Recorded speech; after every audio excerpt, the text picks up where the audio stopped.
It's my feel-good breakfast show.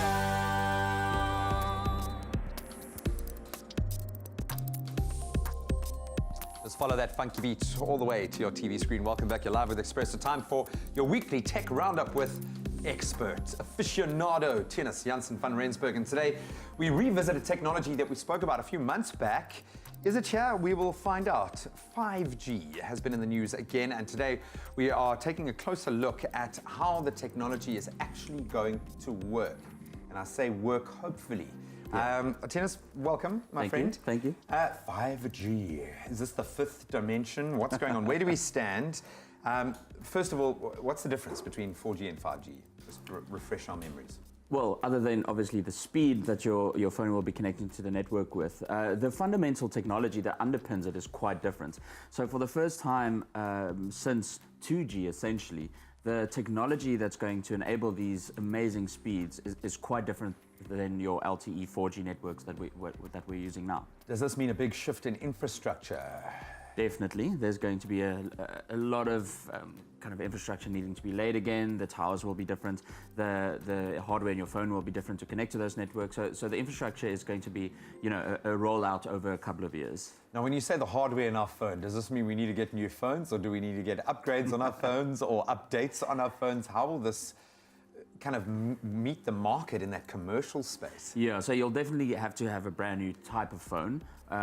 Your hardware will need to be quite different. So essentially, your processors need to be different because they need to handle those bands that the network will be on, and then it'll need to be able to obviously process those radio waves and use the internet. Essentially, it's going to be quite different than your current technology. How much faster are we talking here? Because this seems like a bit of a quantum leap when you talk about the kind of shift. So everybody thought 3G to 4G was a huge jump, and yes, it was.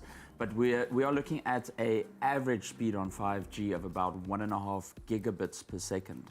So it's about 20 times faster than your fastest 4G network at this point in time. Are we going to see the death of the PC?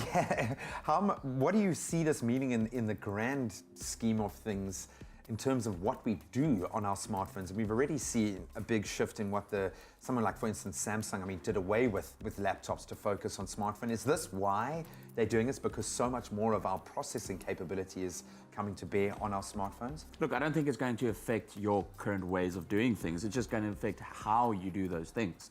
So essentially, the technology is so different that they're still kind of figuring out. So we're expecting the first phones with 5G to come out next year.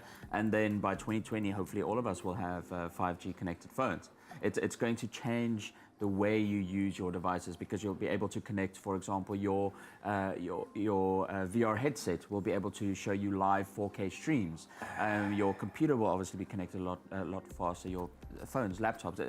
Essentially, it's enabling a world where everything is always connected.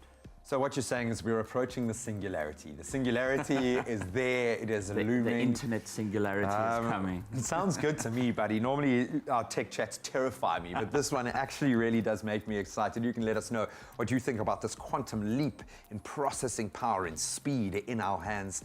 At Expresso Show is the handle to use. Now we're going to shift lanes completely. Amy Hopkins is returning to talk to us about maintaining everyday fitness and how to stay on track with the right nutrition before and after those workouts.